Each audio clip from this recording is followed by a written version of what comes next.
Hey guys, and welcome to Gwent, the Witcher card game. My name is Jaggerous, and today I have a competitive Northern Realms deck for you guys. A lot of people have been requesting competitive Northern Realms, and I've had a hard time with it because Northern Realms I do feel is like a bit of the weaker faction in Gwent at the moment. But I was streaming on my Twitch channel, twitch.tv/Jaggerous, and a lot of people were talking about this Reaver Hunter deck they've been seeing. So we had to go, I put it together, and that is what I want to showcase for you guys today. So this is the Reaver Party deck, because there ain't no party like a Reaver Party. And for this deck, you're going to want Henselt.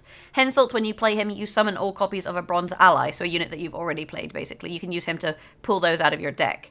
And the idea with this deck is that you're going to play your Reaver Hunters, then you can put them back into your deck with Nenneke, and then you can basically play them all over again. That is the kind of the gist of it, which I'll showcase for you guys today.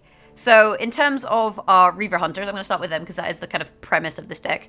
What they do is when you play one, a bond ability triggers. So when you play this, the ability, when the unit is placed on the board and each time another copy of this unit is played on the same side, that's when it triggers. So what that means, I play a Reaver Hunter, that will trigger the bond, which boosts the unit, and all copies of it wherever they are. So if I play a Reaver Hunter, it boosts my Reaver Hunter up by 1, so up to 7, and also my other 2 Reaver Hunters wherever they are, whether they be in my hand, deck, or graveyard, so they also get boosted. Then, if I play another Reaver Hunter on the same side as this unit, so it doesn't have to be on the same row, on the same side, that will then trigger this unit's bond, but it'll also trigger the unit that's already on the board's bond. So basically, I'll play this one, it buffs it by 1, then I play this one, and it buffs, they both trigger, so it gets buffed by 2, and then if I play this one, all 3 get buffed by 3. So you can kind of understand the mechanic. It's much easier when you see it played. On top of that, if you have all 3 together on the same row, then you'll trigger the trio effect. If you have 3 unlocked copies on the same row. And if that happens, you damage the highest enemy by half its power. So you then hit the highest strength enemy on your opponent's side by half of its power, so you half its health. And that's if all 3 are together on the row. So these guys, they have potential to be quite strong, but they're also a little bit of a risk because, you know, if you have 3 units on the same row with, you know, the same amount of strength, then you're just asking to be scorched or ignied. But we do have kind of counters to that into our gold card. So Dandelion, when you play him, you boost up to 3 units in your deck by 3. So the units have to be in your deck, but you'll boost them by up to 3 points. So they'll gain 3 points. And what you can do is you can use Dandelion early on to boost one of your Reaver Hunters in your deck so that its power is not the same as the other 3. And what that means is that if an opponent tries to scorch you, they'll only kill 1 Reaver Hunter instead of killing all 3. And cards that could kill, you know, a stack of 3 Reaver Hunters, Igni. Deploy. Destroy the highest units on the opposite row if that row totals 20 or more power. So if you had like 3 Reaver Hunters, each of which had 7 power, at that point, if they're all on the row together, that row adds up to 21.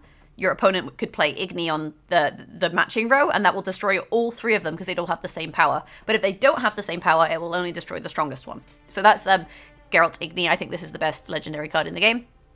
We then have Ciri, Round End Brave. So if this unit is on the board, return it to your hand if you lose the round. So if you lose the round, you get Ciri back into your hand. And this is a card that can be used to gain card advantage. It's a very interesting card. And it can also be used to kind of force your opponent to pass because they then don't want to play any more cards in case you get Ciri back. So she's a very versatile golden card and again fits in every deck. And then we have Northern Realms Shani. Deploy, resurrect a unit from your graveyard and add 4 armor to it. So you can use this to basically bring back 1 card. And the way we probably are going to use this is basically we have Nenneke. Nenneke, shuffle up to 3 cards from your graveyard into your deck. So we're going to try and play our Reaver Hunters. And then we can shuffle some of them back into the deck. And then you can use Shani to resurrect 1, so bring it right back onto the board. 1 that we didn't shuffle back in. Then we can use Henselt, summon all copies of a Bronze Ally. We can then use Henselt to pull all of the Reaver Hunters that we just put back in our deck out of our deck. That's the kind of just with Shani. Alternatively, you know, if you happen to have a Reaver Hunter in your hand already, you can just use her to resurrect, you know, a useful card. She's just generally quite useful. So onto our silver cards. I mentioned Nenneke. We're going to use her to put cards back into our deck. Then we have Operator. Choose a bronze unit in your hand and create a base copy of it in both players' hands. So we can actually use the Operator to duplicate our Reaver Hunters and make an extra Reaver Hunter. So then we have 4 Reaver Hunters, which means we can trigger their synergies kind of even more. And it gives us kind of a little bit of an extra one should, you know, ours get removed. But basically having a 4th Reaver Hunter in this deck is really useful as we are having a Reaver Party. We have Roach. Summon this unit on a random row whenever you play a gold card. So when you play a gold card, Roach gets pulled out of the deck. And she's a nice one because, you know, if we have an extra unit to shuffle back in with Nenneke, we can always put Roach back into our deck. And if we do that, we can then summon it with a second gold card. So Roach, we can summon her multiple times. She's also a good target for Dandelion. You know, if we're going to boost one Reaver Hunter, we could also boost a Roach, for example, give her a few extra points. Because we know that we're going to see those points again, so they're not, you know, wasted by being left in the deck. Then we have Marching Orders special. Strengthen the lowest unit in your deck by 2 and then play it. So this is basically target draw for a Reaver Scout, which is the weakest unit on our deck. Reaver Scout, deploy, summon a copy of a different bronze ally. So we can use this to basically, once we have one Reaver Hunter on the board, if we have Reaver Scouts or Marching Orders in hand, we can then play the Reaver Scout to pull out the next copy of the Reaver Hunter, and then another Reaver Scout to pull out the third copy. And that's the first way that we'll get the copies onto the board, before we've even used Henselt or Nenneke. So Reaver Scouts, can be used to pull out Reaver Hunters. Like, it's a Reaver Party. I told you, there ain't no party like a Reaver Party. We got loads of Reaving units in our deck. And then we have Reinforcements. Play a unit from your deck, then shuffle the others back. This is basically target draw. And we can use this to target draw Operator to get our 4th Reaver Hunter. We can use this to target draw Nenneke if we haven't found her yet. And we can actually use this to target draw a Reaver Hunter or a Reaver Scout should we really need them and we already have these cards in our deck. So the targeted draw of Reinforcements is really, really nice. The last other card I have in here is Thaler. Thaler, deploy. Draw 2 cards, so you give the enemy 11 points. This is a spying unit. You then draw 2 cards, you keep 1, and you shuffle 1 back into your deck. So this is basically card draw for card advantage, similar to Ciri. And the fact that you get to draw 1 is, you get a choice is really nice. But you play this on a round you intend to lose because you're going to give your opponent, 11 points, which isn't really conducive to winning. One card you could choose to play instead of Thaler in this deck is Alzur's Double Cross. Strengthen the highest unit in your deck by 2 and then play it. So this is like the opposite of Marching Orders. This is target draw for strong units. So the strongest unit in the deck currently is Thaler, but if we get rid of him, the strongest unit would be Operator. So we can then use Alzur's Double Cross to target draw Operator, and if we already have Operator, we can use Alzur's Double Cross to target draw Nenneke. But personally, I think with Reinforcements, we have enough target draw. And typically, I feel like the deck doesn't need Alzur's Double Cross. But if you find that you're not finding the cards that you want, you could swap out Thaler for Alzur's Double Cross. But I prefer the card advantage that this gives. Anyway, bronze cards. So we've gone through our Reavers. We've done our Reavers. We've also got 2 First Lights, Spawn, Clear Skies, or Rally. These you may recognize from beginner videos as just being in there to stop weather effects, basically.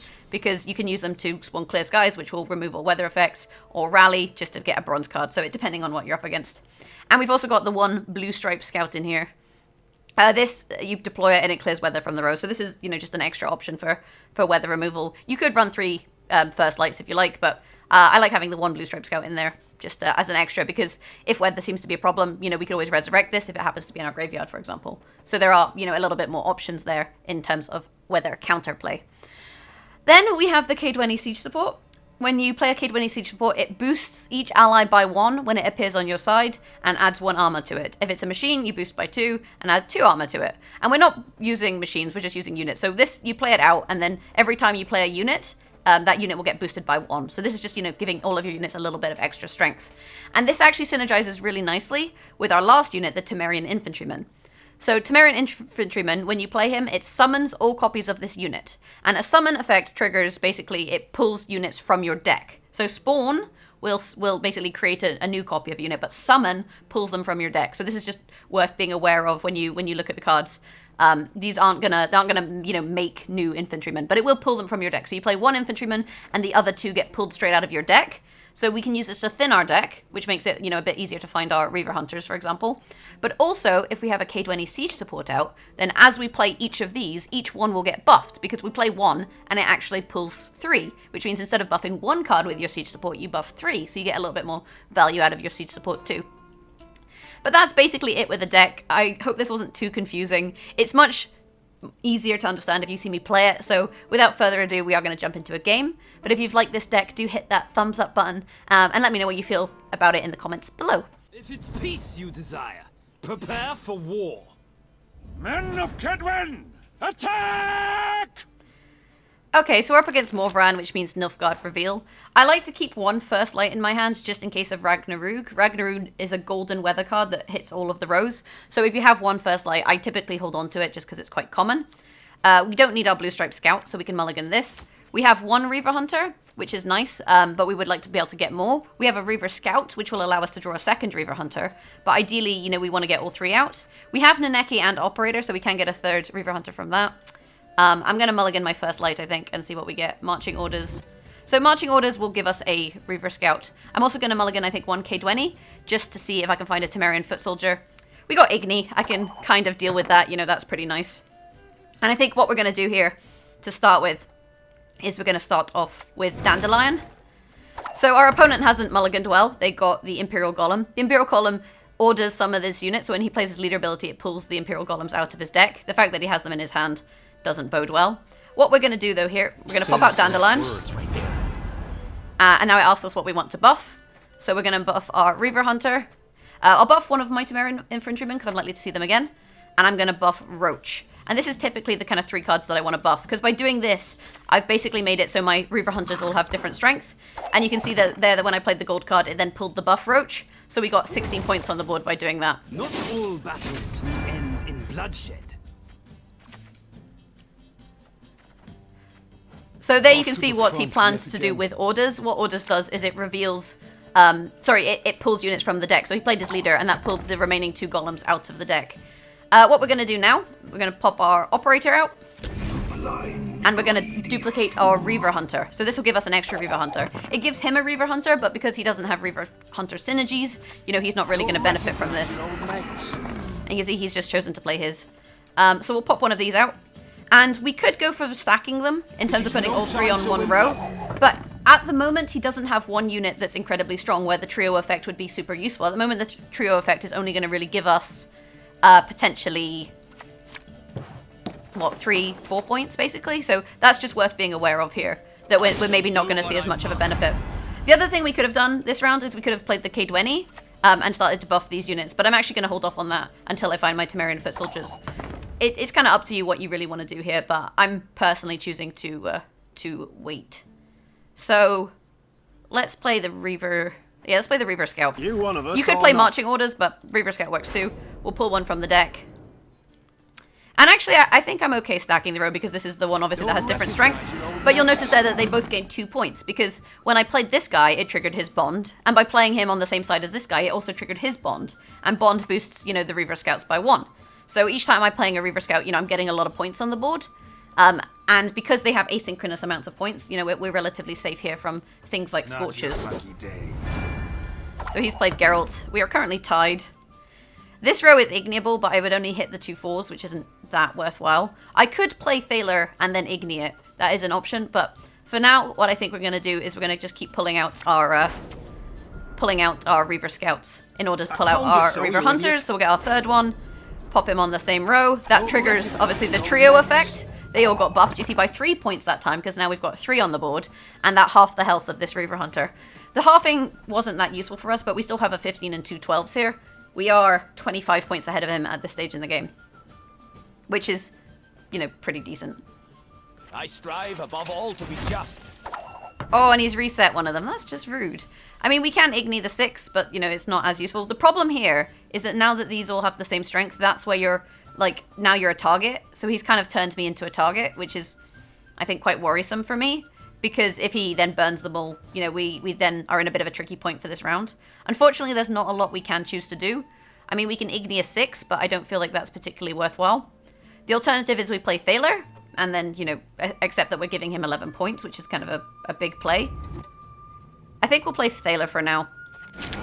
We'll pop that on there. Not forgotten me. Do I want a Reaver Scout or a K20?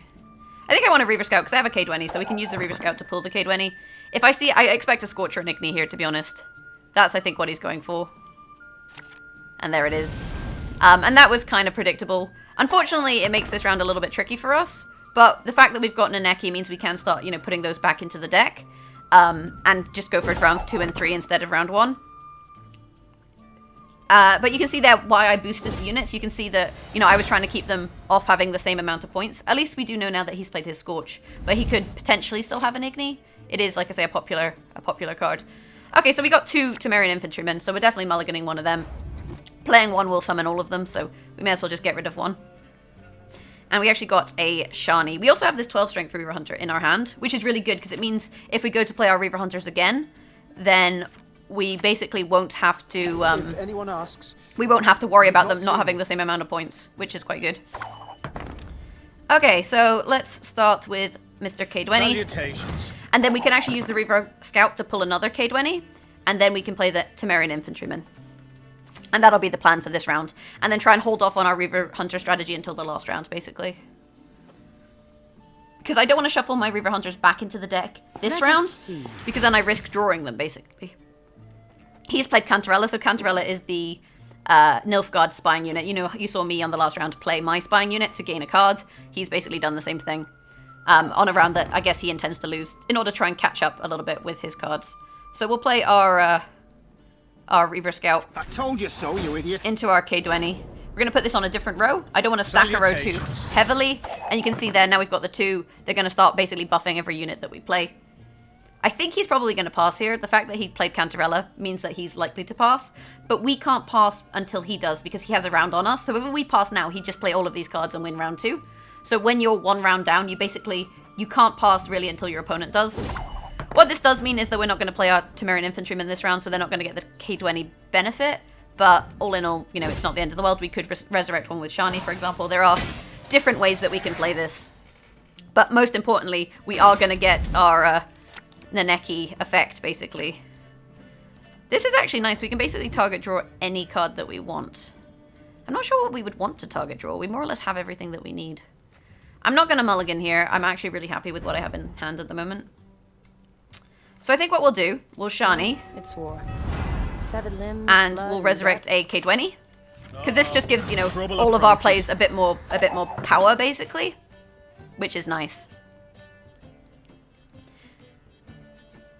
Praise be to the great sun! And then what we can do here is we can then play Nenneke.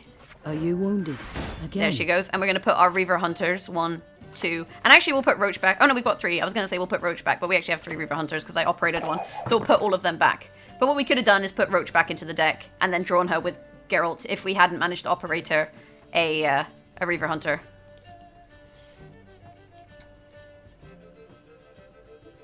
Right, what are you going to do? Spotters. Spotters are fine. So then we play our Temerian Foot Soldier. I'm actually going to play this on the same row as the K20. Just to stack this row and maybe try and bait out an Igni, although we didn't quite have enough points there with this row stack. It's on 19, so didn't quite work. But what it also means is that when I play my Reaver Hunter on this middle row, this row won't add up to 20 either, so Igni won't be a problem. We can Igni the front row, but for now I'm just going to kind of basically wait and kind of see what goes on. We could get rid of an 11, but if he puts another 11 on there, you know, we're going to get value out of it. So let's play our Reaver Hunter. Now, should we go for it? I think we go for it. So there's Reaver Hunter number 1, and then we're going to use Henselt, and we're going to pull the other 3 Reaver Hunters out of the deck. So you can kind of see the power that is Reaver Hunters here. Go on, put it on the same row. Put it on the same row. Oh, she didn't do it. But they're both the same amount of strength. So I think what will happen here is if we play Henselt, I'm going to play him on the back row because I don't want to stack too heavily. And then pull our Reaver Hunters. We can choose where we place them, so we'll put one here. You can see it buff them. One here, and that's going to trigger the trio effect. And it's... Oh, it shot one of them. Okay. And I don't know if this will double trigger the trio effect. I don't think that it will. Nah, you can't get, like, you know, a trio out of... Like, 2 trios out of 4. But you can see we are on 100 points now to his 34. And there is some weather. Fortunately, we have clear skies. But the question is, do we think he's trying to bait out our clear skies, because he knows we have it, to stop Ragnarug? Because at the moment, what this does is it's doing 3, 2, 1 damage. So we're taking 6 damage per turn. But then there's only a couple turns left, so I don't feel like Ragnarug would be that much of a problem. So I think we just straight go with the clear skies and just get rid of the weather. And if he Ragnarugs, we take 9. And that's, you know, annoying, but not the end of the world. But what he has just done is he stacked 2 10s on one row, which we were then going to Igni, and the guy kind of realized that, you know, game was over there with the power of the Reaver Hunters. And that's send good game. We always send a good game because, you know, everyone benefits if everyone sends GG. But I think he realized that, you know, there wasn't anything he could really do about the stacks of Reaver Hunters, and that's why it's good to kind of have them placed asynchronously, because your biggest threat is stuff like Igni and Scorch, and by using stuff like Dandelion and also Operator, and then you kept one in my hand, by doing that, it means that as you play them, they won't all have the same strength, which is, you know, really, really beneficial. But that's more or less it for the Northern Realms deck. I've actually had so much fun playing the Reaver Party deck. I think it's, you know, relatively competitive and it's really, really fun. In terms of the deck and gold cards, you can, you know, play Geralt, you can play Triss, you can play your kind of starter ones. Philippa, I think, is the other starter legendary. Like, you don't really need any of these legendaries particularly, but I think that Shani and I think that Dandelion, you know, are more important than Igni and Ciri. I just think Igni and Ciri are really, really good legendary cards. And I think I had a look at all the Northern Realms ones, and ultimately I think these are the 4 that I like to use. If you have stuff like Ragnarok, for example, that was the weather effect I was talking about. You apply this to all 3 rows, and then at the turn start, you damage the highest unit on the row by 3. So, you know, you're getting 9 damage per turn if they have the rows all stacked. But that is another card you could always fit in. This is a card that goes in any deck, but these are the ones I like. But yeah, let me know what you think of the decks in the comments below. And if you want to catch me live streaming decks like this, you can find me on twitch.tv/Jaggerous. If you like this, hit that thumbs up button. Let me know which faction you'd like me to do in the next video. And beyond that, have a fantastic day. And thanks for watching. Hopefully I'll catch you guys next time. Bye!